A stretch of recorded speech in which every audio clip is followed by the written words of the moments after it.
Good morning, everyone. Welcome to the NUS Admissions Sharing Webinar, where we share about the interdisciplinary pathways, vibrant campus life, and myriad opportunities that will prepare you beyond academics and be future ready.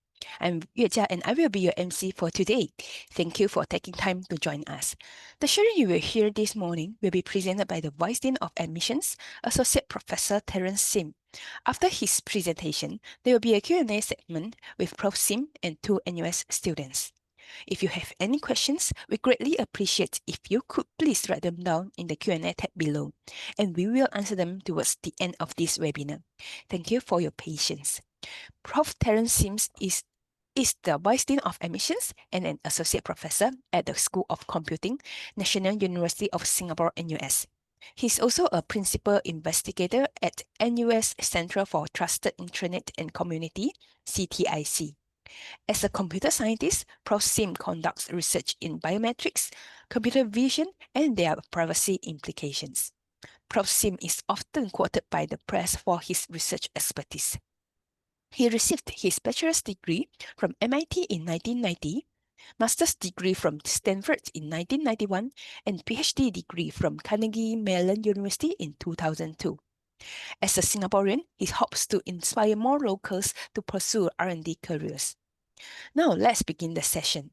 Prof. Sim will provide an overview of NUS flexible academic pathways, special programs, research, and other learning opportunities. Prof. Sim, please. Yes, good morning, and thank you, Yue Jia, for that nice introduction. Good morning, everyone. Good to see you all. Welcome to this AFS, which is the Admissions and Faculty Sharing. All right, thank you. Okay, let's get started. We have quite a lot to share with you, and so I hope you're, chill, relaxed, and perhaps taking notes even. Okay, so let me begin with this introduction to Singapore's oldest university, which is us, right? The National University of Singapore. We were founded 120 years ago, and this year, well, 120, we have a number of big celebrations going on campus. Okay, so there are many numbers on this slide. Perhaps the two most important one for our presentation today are the two numbers in yellow. So the first number is the one on the left. You can see the NUS is ranked first in Asia and eighth in the world, and this is the latest ranking by the QS World University Rankings. And so we have come a long way over 120 years, and we've made it to this excellent ranking for the last 3 years. And of course, we hope to maintain this for as long as possible. The next number, which is the one on the right, top 10 employability. NUS is ranked 9th in the world for global employability. What this means is that your NUS degree is recognized all over the world. Okay, it's not just in Singapore. We're not just some unknown university. People all over the world have heard of NUS and recognize the value that our graduate brings to their workforce. In fact, being the largest and oldest university, we have also the largest alumni network. Okay, and in major cities across the world, whether London, New York, Beijing, Shanghai, even in India, the major cities of the world, we have NUS alum living and working there. Okay, so your NUS degree is definitely worth something.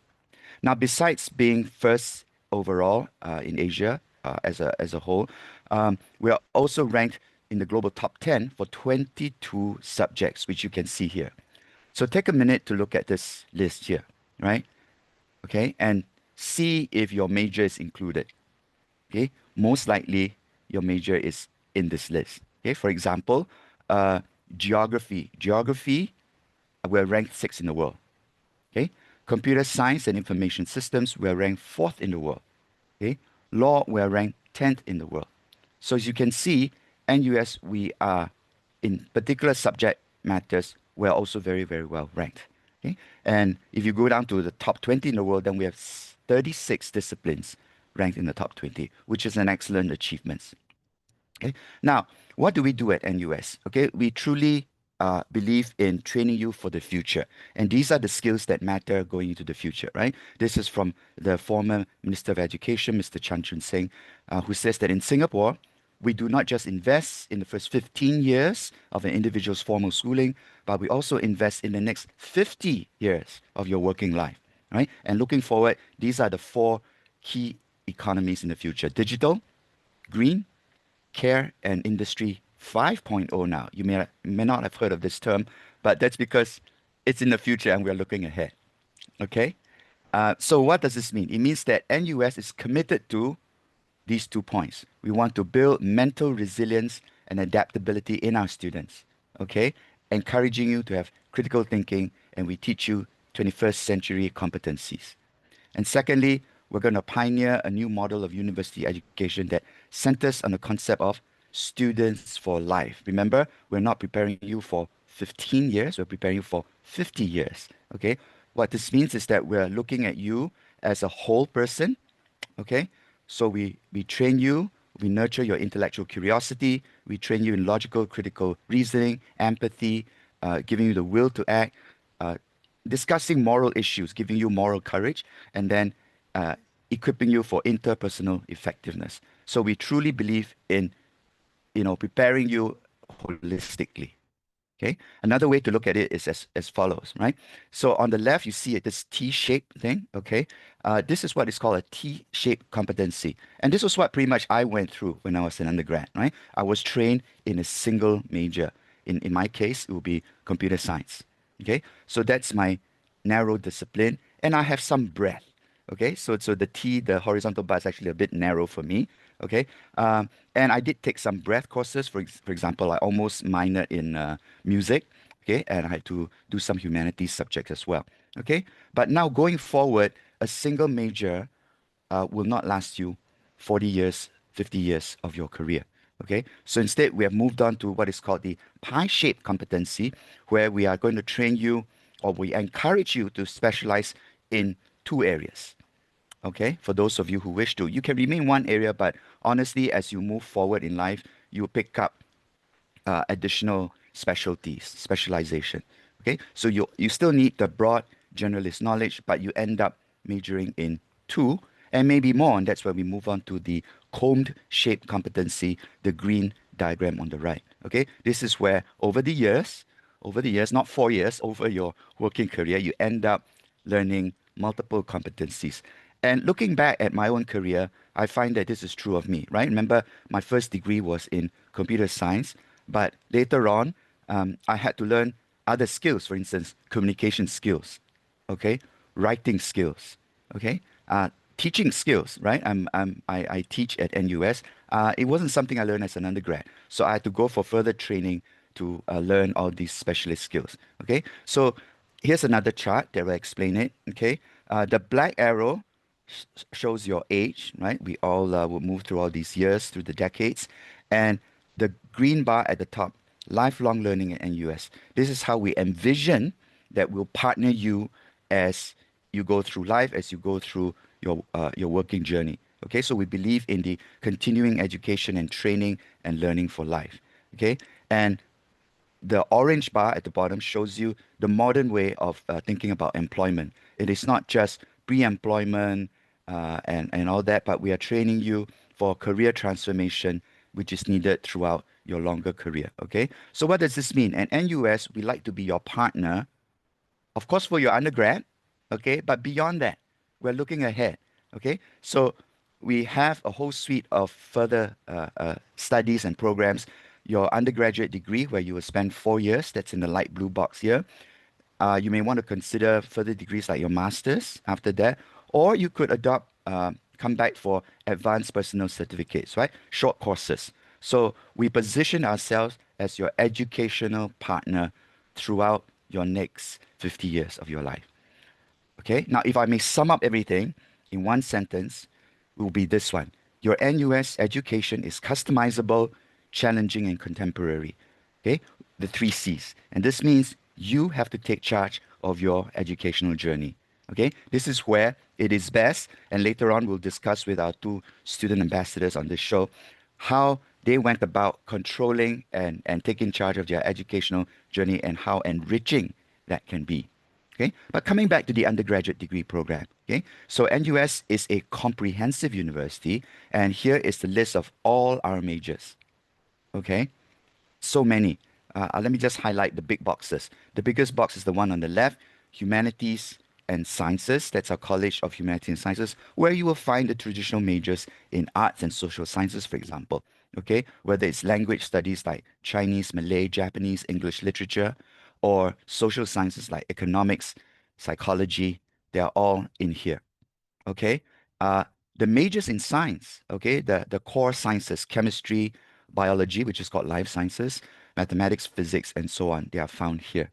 Okay, we have a number of cross-disciplinary programs such as data science and economics, environmental studies, and PPE, philosophy, politics, and economics.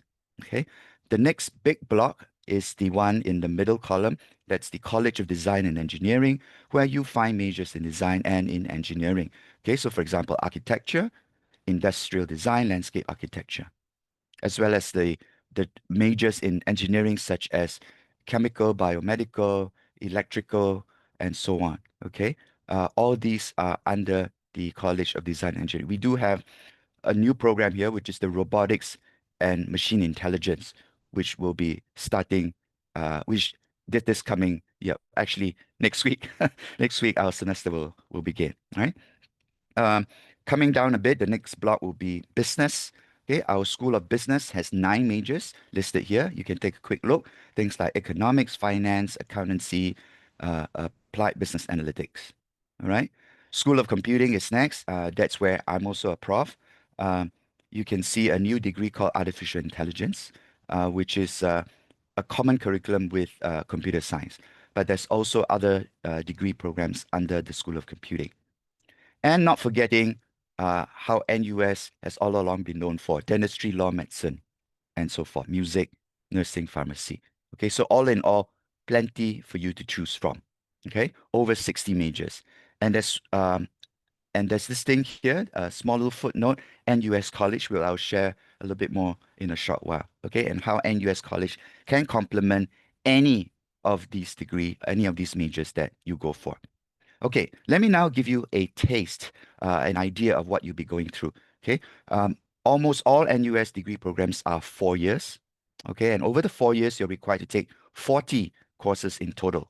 Okay, and these 40 courses are divided into 3 main buckets, shown by the 3 colored boxes here. Okay, the big one, the green box, are the major requirements. This is where you spend most of your time in your major. All right. Okay, and I'll give you a concrete example in the next slide. Now, the blue box in the middle is what we call the common curriculum. This is where remember that T-shaped competency? This is where we train you with some breadth. Okay, common curriculum where you'll be taking courses outside your outside your major, sorry. You will learn important skills that will give you a strong foundation. Okay. At the bottom, which is not the least important, uh, is a group of courses called unrestricted electives, which means that you can use this to take any course offered by NUS, really any course at all, even those outside your major, outside your faculty. So here, in this slide, I'll give you a concrete example. Okay. So suppose your major is in food science and technology. And yes, we do have this major. It's not all about eating. Okay. If you look at the major requirements, these are some of the courses you will learn. Okay. Food quality, assurance and control, introduction to human nutrition, science and technology of foods, post-harvest food processing, sensory and consumer science. Okay. So all these are the courses you take in your major. Okay. Now, coming down to the blue box, the common curriculum. Okay. You will be required to learn about design thinking, artificial intelligence, okay, AI, because AI is impacting all jobs in all industry, and we want all our graduates to be equipped with AI literacy and basic AI skills. Okay, now don't be frightened. This is not the same as the AI major offered by the School of Computing. Okay, you can think of it this way. Over here, AI literacy is to train you with basic knowledge and to teach you how to use AI. Okay. The major in School of Computing will train you how to create the AI tools. So there's a difference between using the AI and creating the tools. Okay. And so everybody needs to be able to use AI. Okay. Because AI is truly here to stay. But we'll also train you in writing skills, in communities and engagement. You need to know about Asia and the context that we're in. Okay. So that will round up your common curriculum. Okay. And then in the bottom layer, we have the unrestricted electives where you can take anything. So for example, you're interested in forensic science. Okay, we have a course for that. You're interested in pirates, oceans, and the maritime world. Okay, I'm not sure if they take you out to sea to pretend to be a pirate for one day. I don't think that happens. But if you're, we have a course for that as well. If you're interested in that. Okay, so truly, it's for you to design what you want to take. So as a result of this flexibility, you have many different pathways, right? So the traditional one would be the single major shown by the left two columns. Okay, so you will notice that across all these columns, the first few rows are the same, right? The blue, the orange, and the green. Okay, these are the same. What is different is the top layer. Okay, in the single major, you can use the unrestricted electives to try out new courses, or you can use them to go deeper into your chosen major. So for me, as a computer scientist, I could go deeper, take more advanced courses, even graduate courses if I wish to. Okay, or you could do a double major. So you can use your unrestricted electives to do a second major. Okay, so you could pair up, for instance, mathematics with business. Okay, or engineering uh, with a humanities subject, say economics. Okay, you can do that as well. Okay, or instead of a major, you prefer minors as well. The difference between a major and a minor is how deep you go. Okay, a major will be 12 courses, a minor would be about 6 courses into one or two other areas of your own choice. So you can see here that there's tremendous flexibility. And I like to put it another way. No two NUS students have the same timetable. Okay, let me repeat that. No two NUS student has the same timetable because everyone chooses what he or she likes and charts the path through the 4 years. And truly, we believe in giving you the flexibility.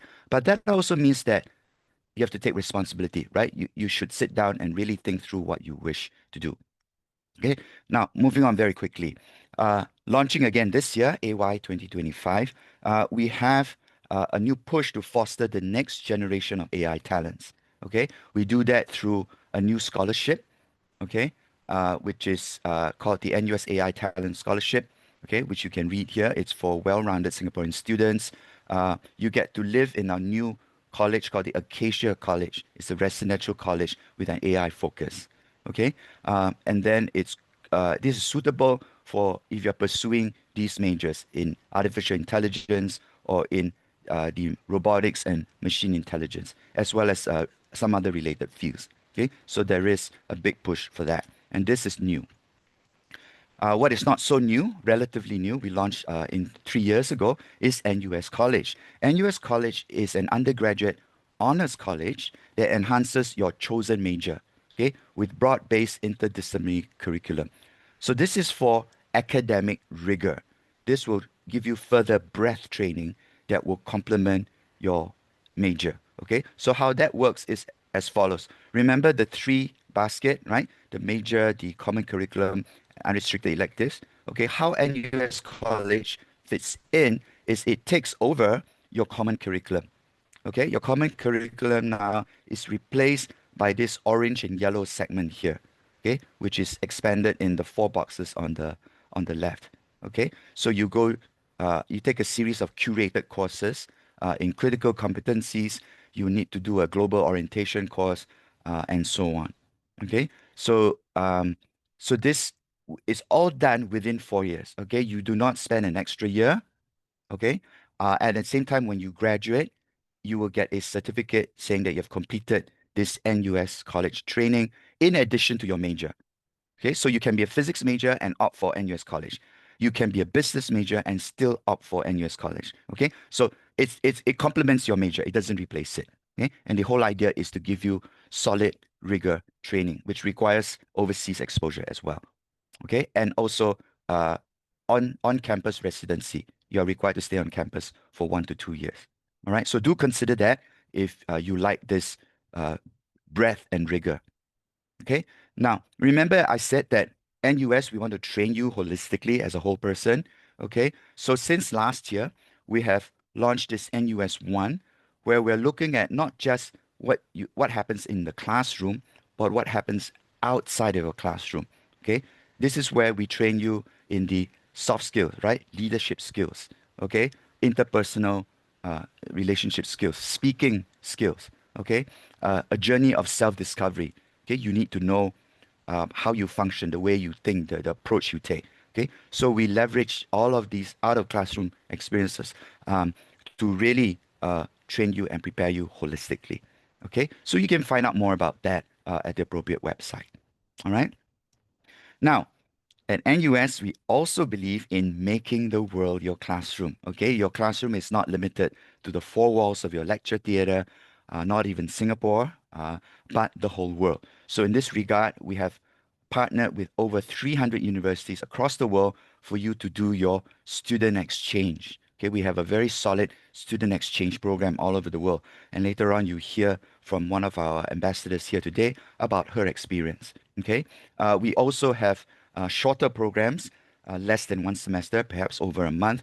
The summer and winter programs, for example, where you can also use this to do your exchange in selected locations across the world, okay, including Southeast Asia. Okay, and there are some shorter trips, like 1 or 2 weeks long, okay, for different community projects and so on. So there are various ways to get your global exposure, and we truly encourage everyone to seize this opportunity. Okay, you will see this thing here on the right, which is called NUS Overseas Colleges, which is further elaborated in this slide. What is this? NUS Overseas Colleges, and not to be confused with NUS College. Okay, NOC. Okay, the purpose of NOC is for you to do an internship at a startup. At a startup, it's not for academics, but for internship. Okay, in particular, entrepreneurial kind of internship, okay, where we put you in a startup company at one or more of these, at one of these 25 locations across the world, and you get to choose. So, for example, we started off with Silicon Valley in the USA.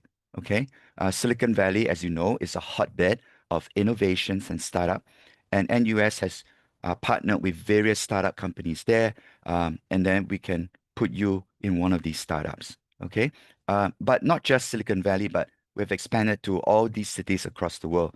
For instance, in Toronto, okay, in Beijing as well, in Japan, even Vietnam, Indonesia, okay, as well as in Europe, okay, in the UK, in I believe in Switzerland as well. Okay, so in these places, you can intern for up to a year, full time in an internship in a startup environment, and in the evening, you can take classes at the partner university. For example, in California, you'll be taking classes at Stanford University, right? In Beijing, you'll be taking courses at Tsinghua University. So we partner with the big name universities in each of these locations. Okay, so this is an opportunity, excellent opportunity if you want to learn about entrepreneurship, you want to learn about starting up a company and seeing what it takes. Okay, all right. So do consider that. Okay. Now, very quickly, moving on to our campus, we have a beautiful campus, very good architecture and landscaping. Um, Please go to this webpage, and there are various virtual tours that you can take. In fact, one of them allows you to even look at the dormitories on campus, right? There are selected places where you can look inside the housing options here. Okay, so I urge you to take a look. Or, of course, if you're in Singapore, then come down as well. But you probably won't be able to enter the housing, the hostels, right? So do a virtual tour. Okay. So these talking about housing, there are many options again.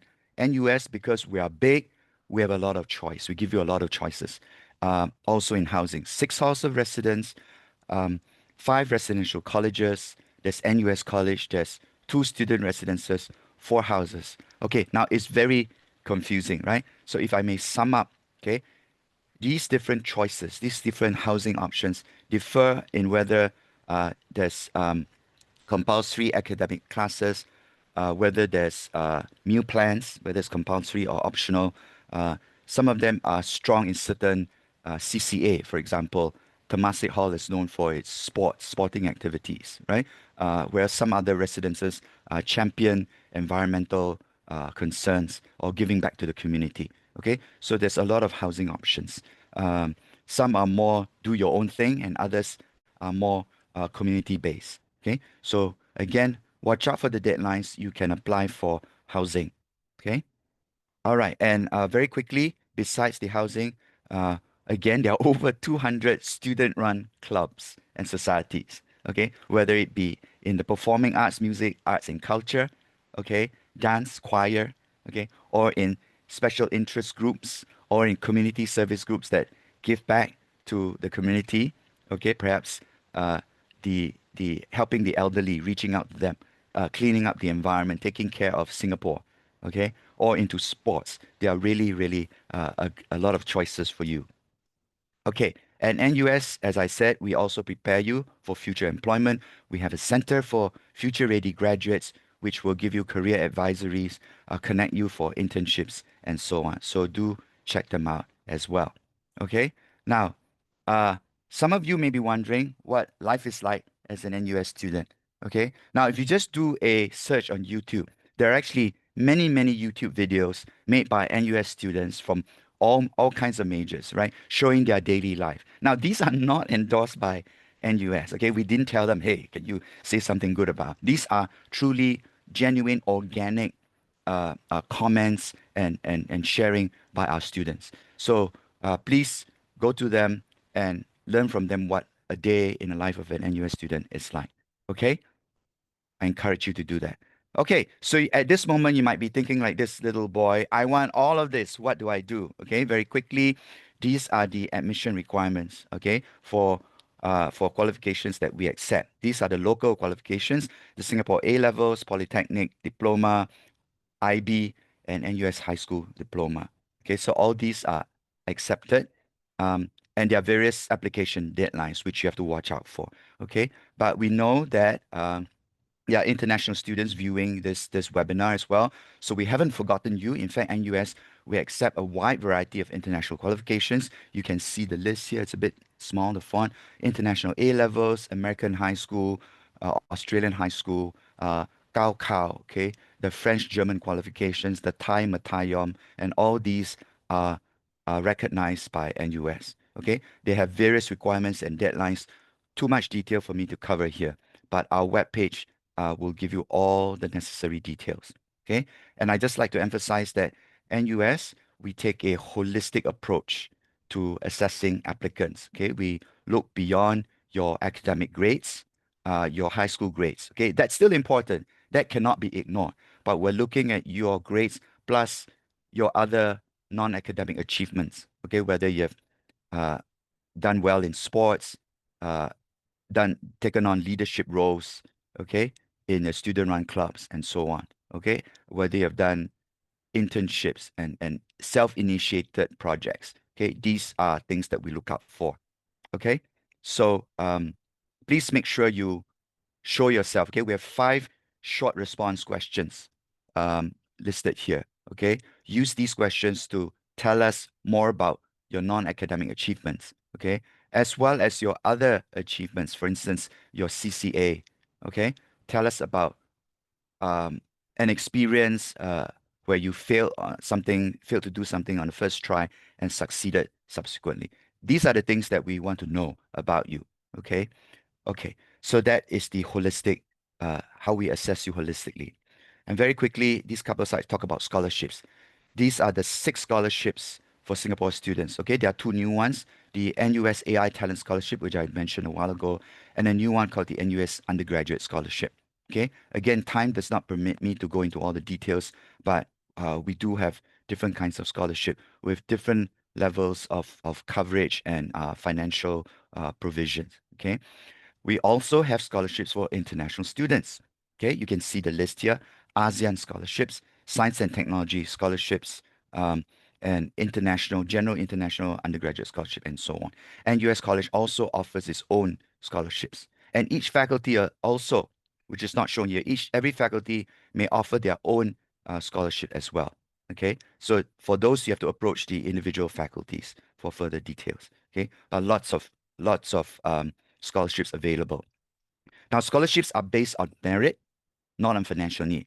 However, if you have financial need NUS is also here to support you to various bursaries and grants, subsidies, and even loans. Okay, again, we recommend that you speak to a financial um, officer, okay, right, also in my office, who can talk to you and tailor a package suited for you.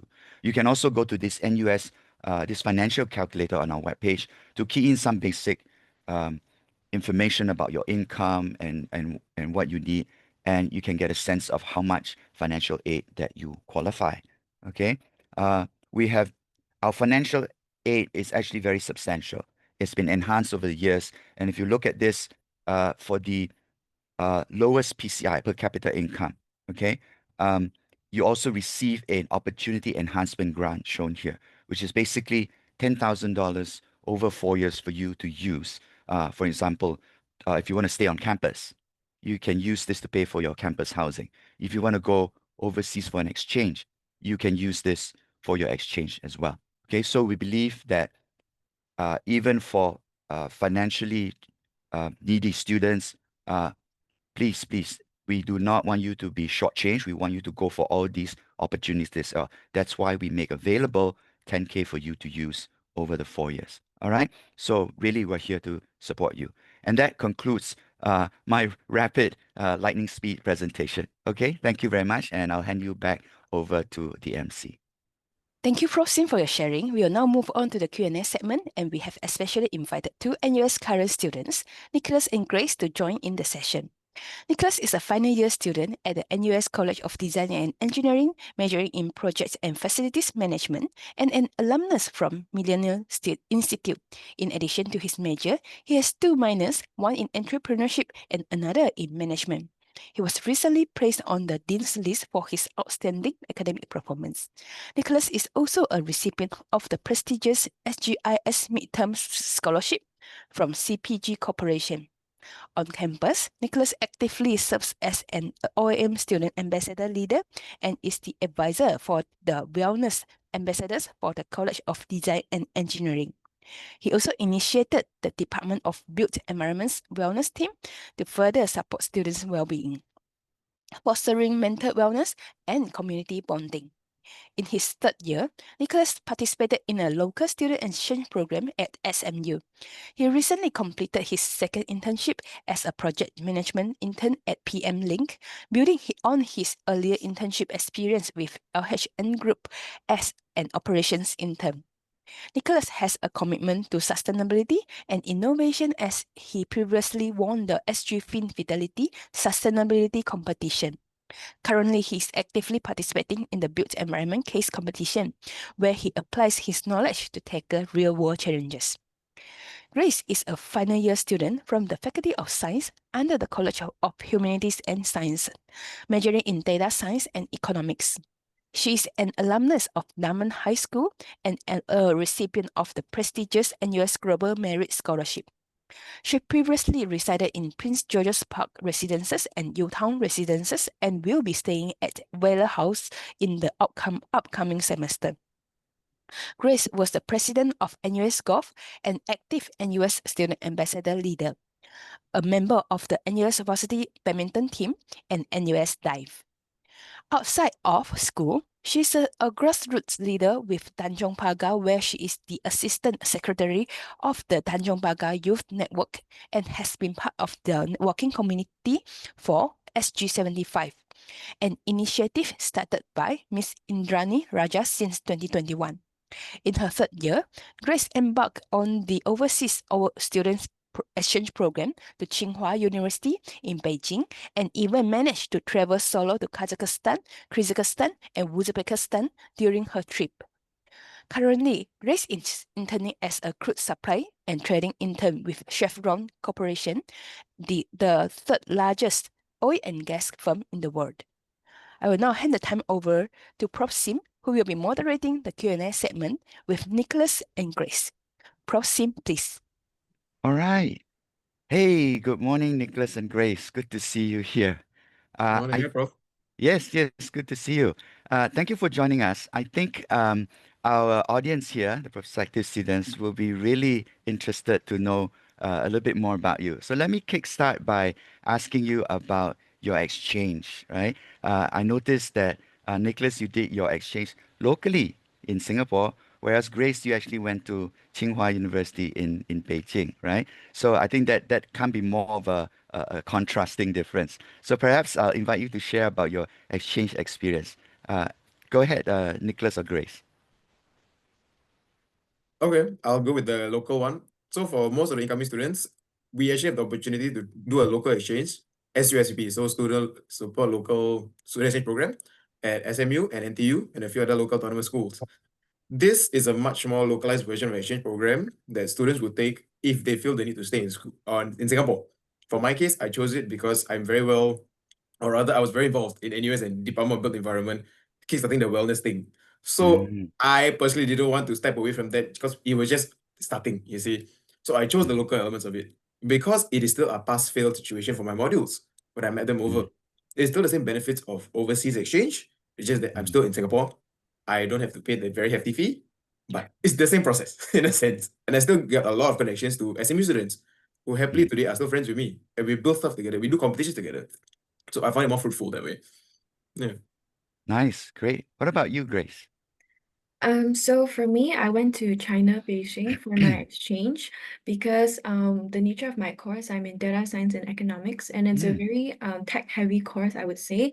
And because Tsinghua is one of Asia's top universities in innovation and in technology, I wanted to go there and experience for myself firsthand.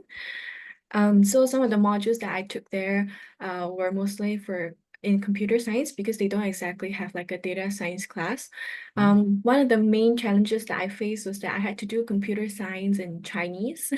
Oh, So wow. that was a bit of a challenge for me because I had to pick up technical jargons in Chinese Oh, for the first few weeks and then write my exam in Chinese characters. oh my gosh. Okay.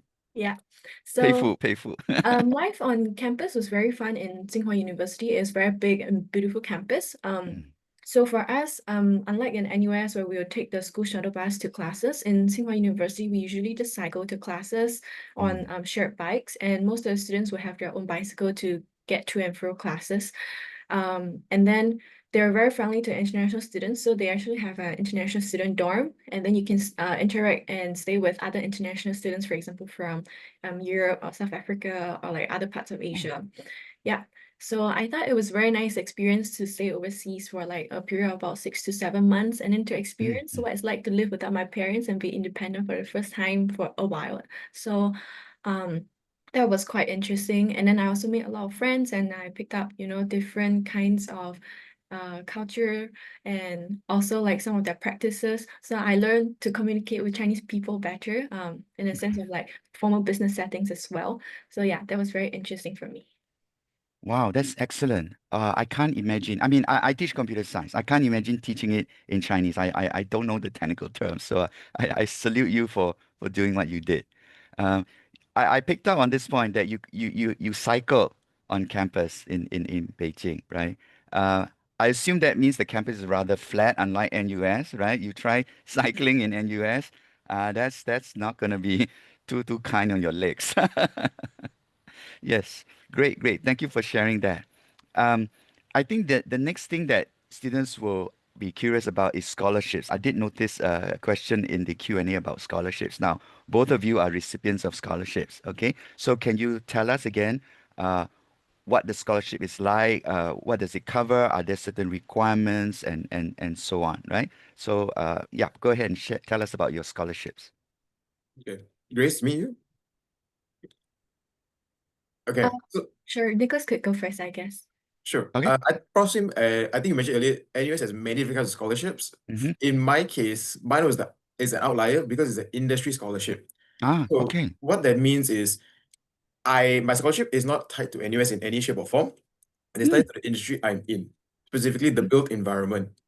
mhm, So my direct sponsors are private companies, in this case CPG, as well as MOE, which is mm, a very odd thing for most people to find out that you actually can get a scholarship out externally, even though you're an NUS mm, student. So mm. what made this very attractive to me instead of getting an NUS scholarship was the fact that it actually secures me a job for three Okay. to 5 years immediately once I graduate. There's a bond Mm, period, you see? And mm. considering the climate of the employment climate Yeah. today, Yeah. it is rather It's a scary. good choice. Yeah. Yeah, so I truly am quite happy I went in that route instead. Mm. So the difference here is the fact that there's a full-term scholarship and mid-term scholarships. Ah. Industry scholarships work this way in the sense of tenure. If you're Mm. looking at a full-term scholarship, it simply means you got the scholarship in your early year one, or even before going into NUS or NTU or wherever school you went to. Your bond would actually be longer in the sense because your Mm. quantum of money is higher. Mm. Taking that back a step back, as a mid-term scholar, my bond is lesser. It's only 3 Mm. years, but that means the payout I get is lesser. Okay. But it secures my job. You see, that is the whole point and the security you get being an industry scholar. Okay. Yeah. Okay. So your scholarship would cover tuition, obviously. Mm. Does it cover housing or any other perks you get?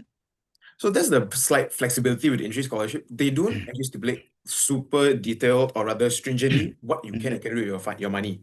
Most of the time, Mm. companies give it to you as a lump sum payment for you to manage. Okay. Yes, I can take my full sum money, maybe differentiate it to be, okay, this semester I do want to do local exchange or overseas exchange. I can do Mm. that on my own free will. The company has no real say to this, MOE has no real say to this because they know you're coming back. They trust you to be responsible with your own money as a scholar. Okay. That's good. That's Yeah. good. Great. Great. Okay. Thanks for sharing that. So this is what our prospective students need to know, that besides what we say about the 5 or 6 NUS scholarships, there are other opportunities, right? In this case, an industry scholarship. What about you, Grace? You got the most prestigious one from NUS. Tell us about the Global Merit Scholarship. So the NUS Global Merit Scholarship is the flagship scholarship of NUS, and it does not carry a bond, unlike Nicholas's scholarship. So the good thing about this scholarship is that you are not expected to work for any certain firm after you obtain this scholarship, which means that you are free to explore the different kinds of industries that you might be interested in upon graduating from school. And I think I really enjoyed that because 4 years ago, I would never have thought that I wanted to join oil and gas or the commodities industry. It was something Mm. that I discovered along the way. So I'm very thankful that I don't have to serve a bond and I can discover my interests very naturally. So this scholarship is for only Singaporeans, and you have to apply for it upon admitting into NUS. So it's only a full-term scholarship. There is no midterm scholarship to this. For this scholarship, I think some of the prerequisites are that you have to have strong leadership qualities and you need good co-curricular record. Mm. Yeah, and then the benefits are very lucrative for this scholarship. So you Ah. actually get $6,000 of annual living allowance, which is about $500 a month, completely okay to sustain your food expenses and travel, etc.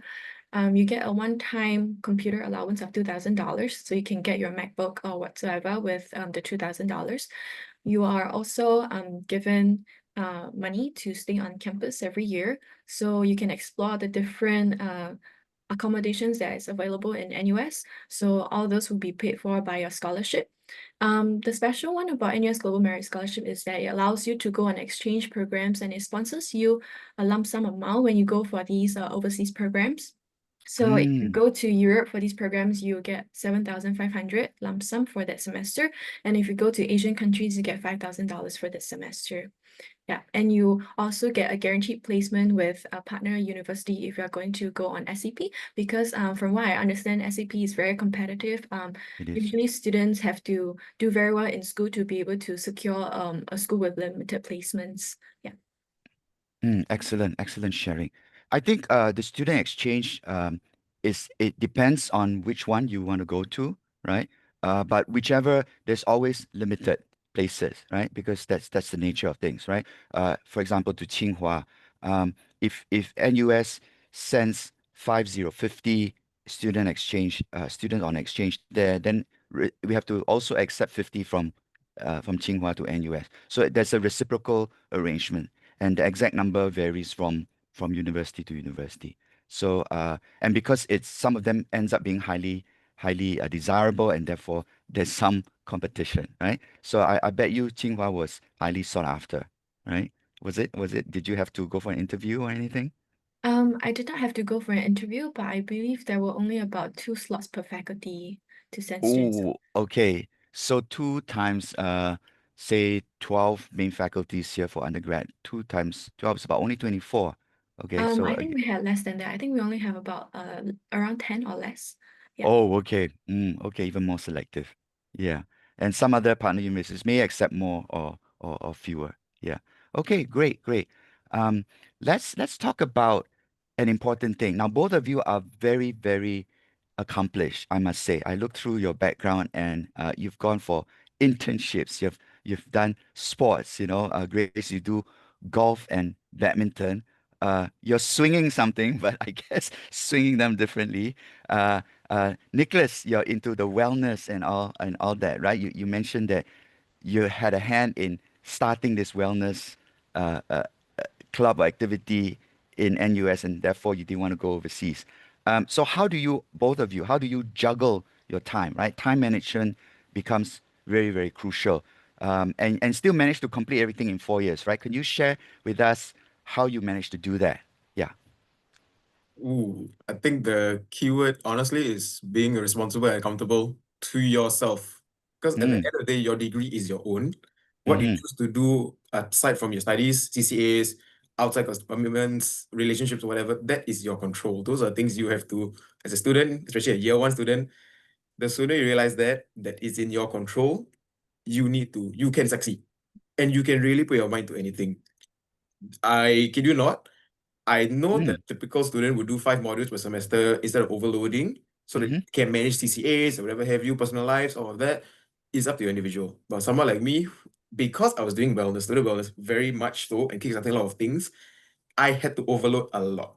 When I say ooh, overload, 6 of my semesters were nothing but overloading. 22 modules, credits, some even 28 at some point. But that's because I like to be worked. I like to keep my mind constantly moving and active.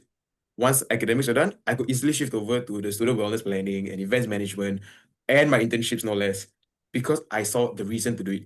I took accountability for my timetable. No one was going to tell me I can't do A or B or C because I want to do A, B, and C. So once I mm. knew I could do this, my mind instantly did it. But it's very scary. I won't lie. I won't say it's idealistic. No, it is a very scary and hard thing to do.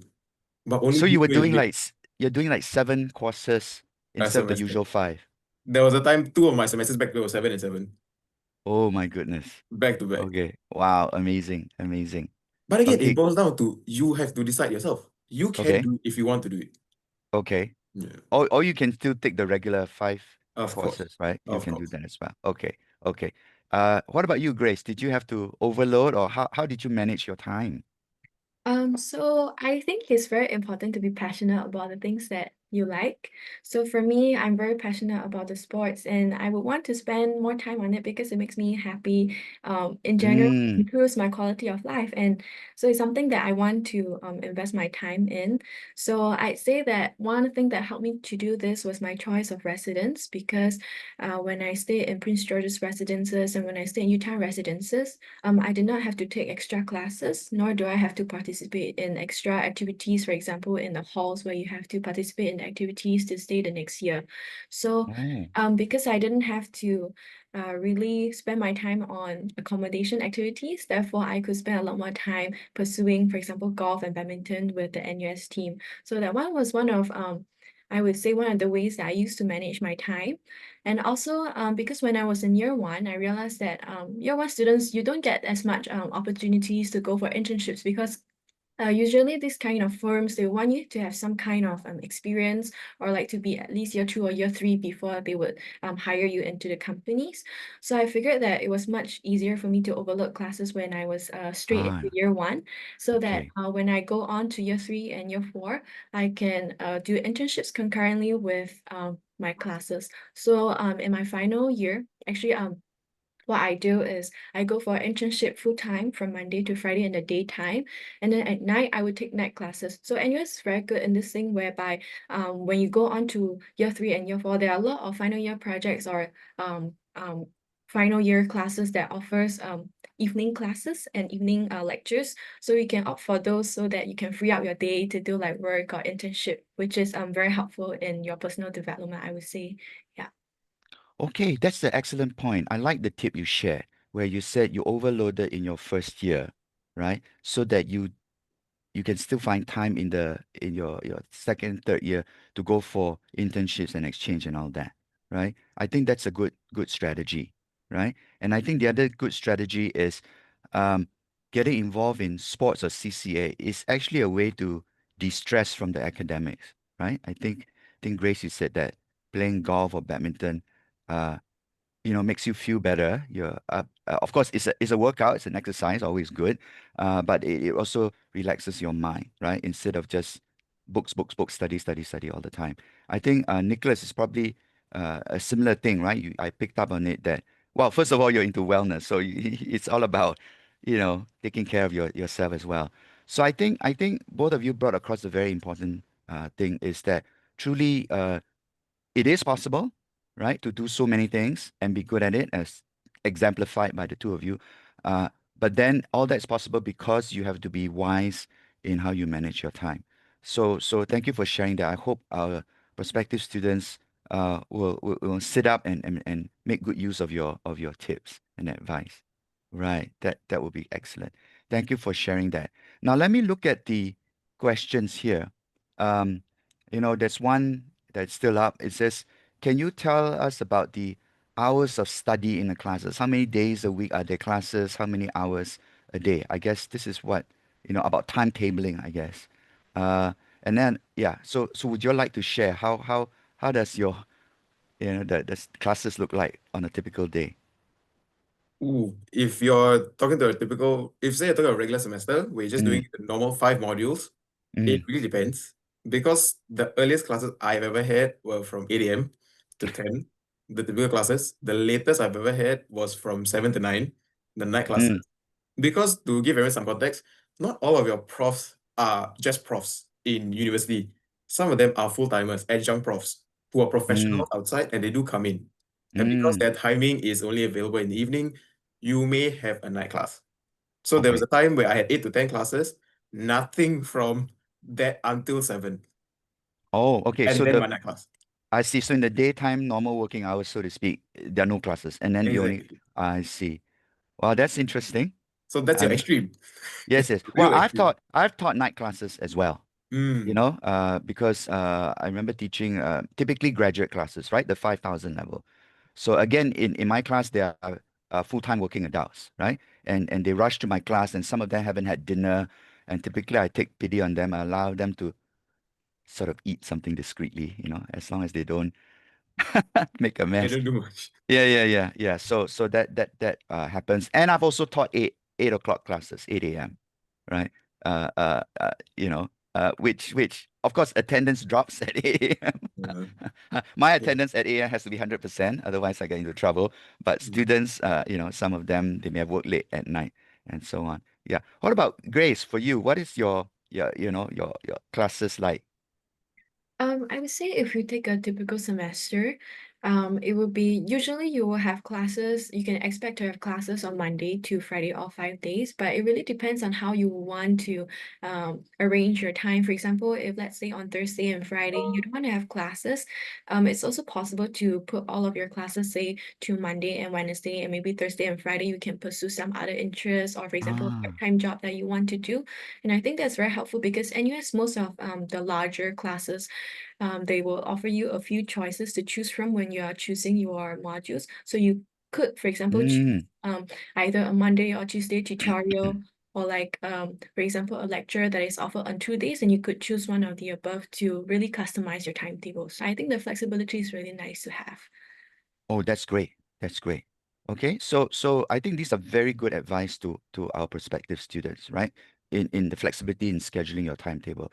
And again, let me mention to our audience here that we have this NUS one, right, which is the holistic kind of education. Part of the NUS one also means that Wednesday afternoons are blocked out. There are no classes on Wednesday afternoon, right? So you can already enjoy that time for your other pursuits. Okay, that's built into the curriculum. Okay. Now, so we're out of time, but perhaps we can do one more final question. And this one, I'll just ask both our student ambassadors here. What is the one thing you want to share with our audience here?